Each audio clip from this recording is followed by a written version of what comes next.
प्रेम हे बावरे भाग 24. तर मित्र आणि मैत्रिणींनो, तुम्ही जर आमच्या चॅनलवर नवीन असाल तर चॅनलला सबस्क्राईब करा आणि बेल आयकन प्रेस करा. पिहू सकाळी सकाळी तयार झाली होती. दिवाळीला घेतलेला अबोली रंगाचा ड्रेस तिने आज घातला होता, कारण कुणालला तो ड्रेस खूपच आवडला होता. ती आवरून नाश्ता करण्यासाठी बाहेर येतच होती की जाधव काका बडबड करतच घरात आले. आईने विचारलं की काय झालं. जाधव काका म्हणाले, ते नाटकर्णी भेटले होते, उमाबद्दल विचारत होते. असू दे, सोडा, माफ करा पोरीला. तुम्हाला खूपच अभिमान होता जातीचा, पण पोरीनं केलं ना स्वतःच्या मनाचं. म्हणत होते खरंच आज वाटतं मुली असण्यापेक्षा एखादा मुलगा असता तर बरं झालं असतं. पिहूने बाबांचे शब्द ऐकले होते. खूपच वाईट वाटलं होतं तिला. तशीच आवरून तिने ऑफिस गाठलं. काम आवरून हाफ डे घेऊन कुणाललाही भेटायचं होतं तिला. कामात वेळ जात होता. आता शेवटचं राहिलेलं हे एक काम पूर्ण करायचं आणि जायचं असं तिने ठरवलं होतं. पण ऐन वेळेला तिला अजून एका कामाची फाईल देण्यात आली. तिने टाळण्याचा प्रयत्न केला, पण अर्जंट आहे, करावंच लागेल म्हणून मग ती तयार झाली. कुणालचेही फोन येत होते तिला. कुठे आहेस? मी कधीच आलो आहे. 2ला भेटतो बोलली होतीस ना, 3:30 होत आहेत, कधी येणार आहेस? फक्त अजून थोडा वेळ म्हणून तिने त्याला सांगितला व फोन बाजूला ठेवून तिने कामाला सुरुवात केली. 4:30ला तिचं काम पूर्ण झालं. फोन पाहिला तर कुणालचे 7-8 मिस कॉल्स येऊन गेले होते. शिट यार, हे कामही आजच यायचं होतं. किती वाट पाहायला लागली कुणालला, म्हणून तिला स्वतःचाच राग येत होता. तिने त्याला 5 मिनिटांमध्ये पोहोचेल म्हणून सांगितलं, पण कुणालनी मी येतो न्यायला, पत्ता सांग म्हणून तिला फोर्स केला. शेवटी मग ती तयार झाली. कुणाल येण्याची वाट पाहू लागली. बराच वेळ वाट पाहिल्यावर एक बाईक दिसली तिला. ती तिच्या समोर येऊन थांबली. White shirt, blue jeans, yellow jacket, डोळ्यावर गॉगल. 7-8 वर्षापूर्वी एकदम सुकळा असणारा कुणाल आता एकदम बदलला होता. वेल मेंटेन बॉडी, काळा सावळा असणारा कुणाल आता थोडा का होईना उजळला होता. तो आला. त्याने तिला बस म्हणून बाईककडे इशारा केला. तीही काही न बोलताच बसलीही. बाईक सुरू झाली तसं कुणाल बोलू लागला, काय ग, किती उशीर? पिहू म्हणाली, सॉरी, अचानक काम आलं त्यामुळे झाला वेळ. कुणाल म्हणाला, मी सकाळी 10लाच येऊन बसलो आहे. पिहू म्हणाली, पण तुला इतक्या लवकर कोणी यायला सांगितलं होतं? कुणाल म्हणाला, घरात पाऊल थांबत नव्हते तर काय करणार. पिहू यावर काहीच बोलली नाही. कुणालच बोलत होता. बोलता बोलता तो एकदम म्हणाला, ये असंच पडवून नेऊ का तुला? ना ऑफिसचं टेन्शन, ना कामाचं, ना घरच्यांचा त्रास. कुणाल तर चेष्टा करत होता, पण पिहूला जसं खरंच वाटलं ती घाबरली. पिहू म्हणाली, ए कुणाल, मी इथूनच बाईकवरून उडी मारेन.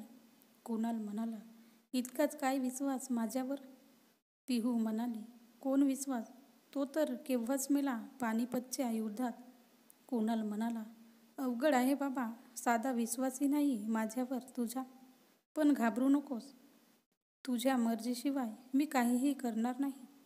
पिहू म्हणाली, बरं कुठे घेऊन जात आहेस? खूप उशीर झाला आहे रे, माझी बस जाईल. कुणाल म्हणाला, किडनॅप करत आहे तुला.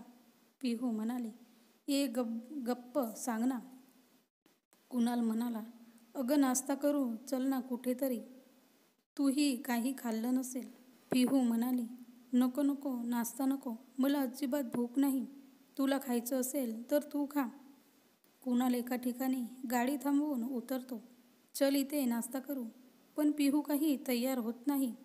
तू खा, मला काहीच खायचं नाही म्हणून ती नकार देते. कुणाल म्हणाला, हो मी खातो, तू मला पाहत बस. पिहू म्हणाली, ठीक आहे चालेल म्हणून ती खाली उतरते. पण कुणाल पुन्हा गाडी सुरू करतो आणि राहू दे, मलाही नाही खायचं म्हणून बसतो. पिहूला वाईट वाटतं. कुणाल म्हणाला, बरं सांग कुठे जायचं?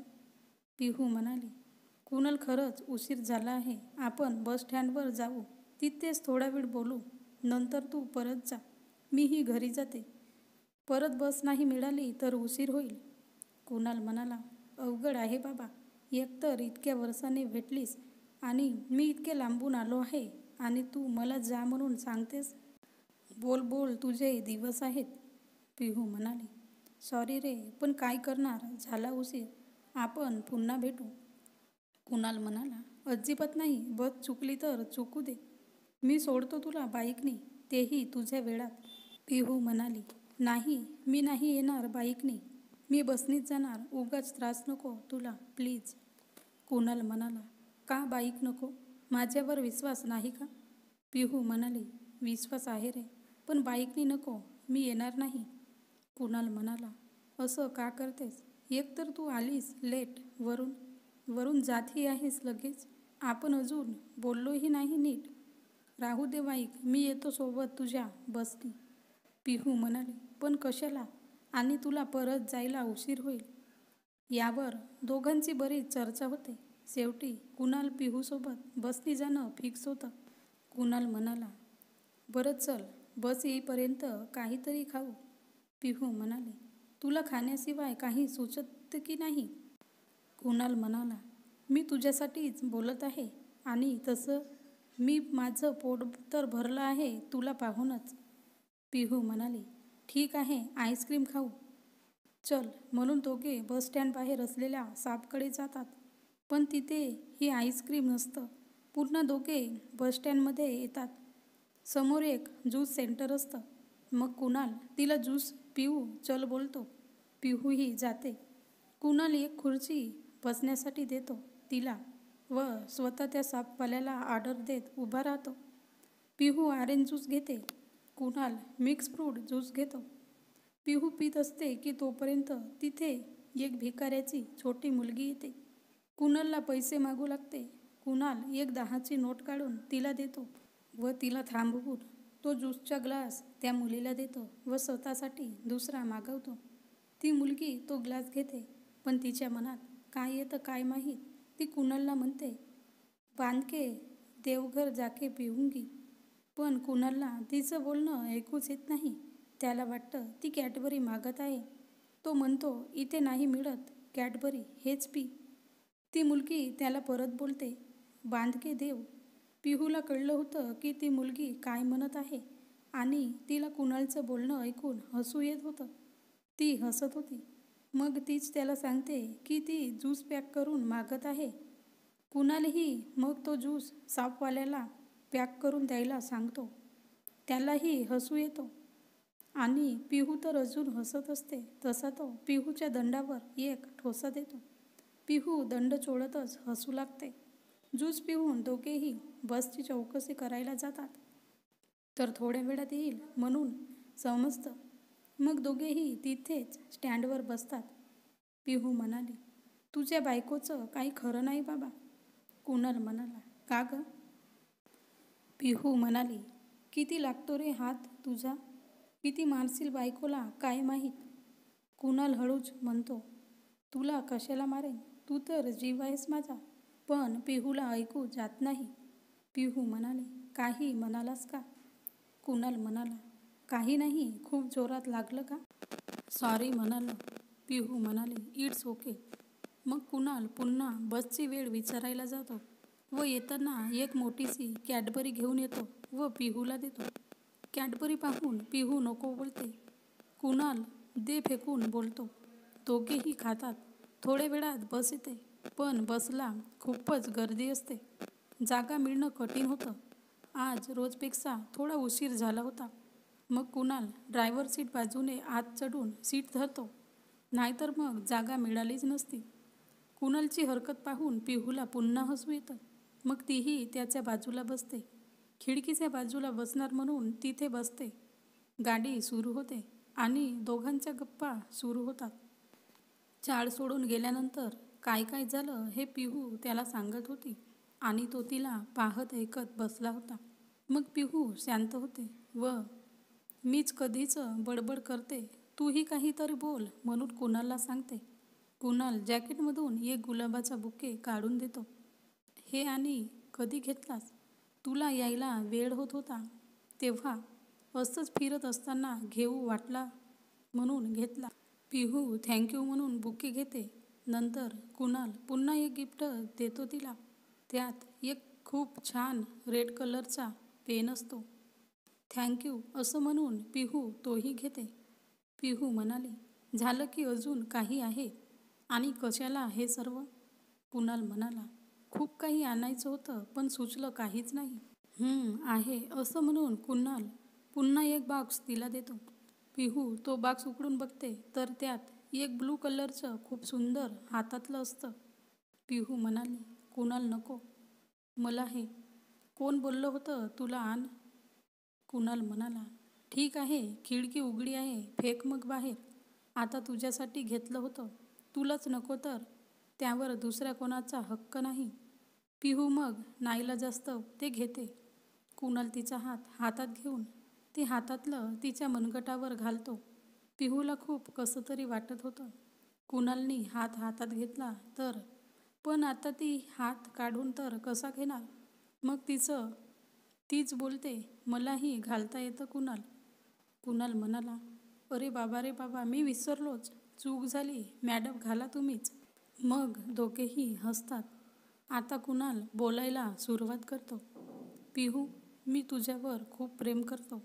तू तर मला माझा प्रोजेक्ट घेतल्यापासून ओळखत असशील, पण मी तुला तू आली होतीस अगदी त्या दिवसापासून ओळखत होतो. तुला पाहत होतो. तू होतीस तेव्हा मी खूप खुश होतो. पण तू गेलीस आणि माझं आयुष्य बदलून गेलं. मी जयपूरलाही गेलो तुला विसरावं म्हणून, पण नाही जमलं मला. पण मला विश्वास होता एक ना एक दिवस तू मला भेटशील. आता तू पुन्हा माझ्या लाईफमध्ये आली आहेस आणि मी नाही सांगू शकत की तू आल्यापासून मी किती खुश आहे.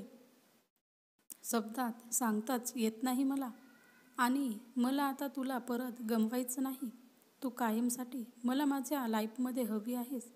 मला तुझ्यासोबत लग्न करायचं आहे. आतापर्यंत खुश असणारी पिहू मात्र कुणालचं बोलणं ऐकून तिच्या चेहऱ्याचा रंगच उडून जातो. पिहू म्हणाली, कुणाल, तुला सांगितलं होतं ना की प्रेमाचं नाव नको काढू माझ्यासमोर. आणि लग्न? माझं प्रेमच नाही तुझ्यावर तर मी लग्न कसं करेन? कुणाल म्हणाला, लग्न तर कर, प्रेम आपोआप होईल. पिहू म्हणाली, तुला सर्व सोपं कसं वाटतं रे? आणि तुझी जात वेगळी आहे.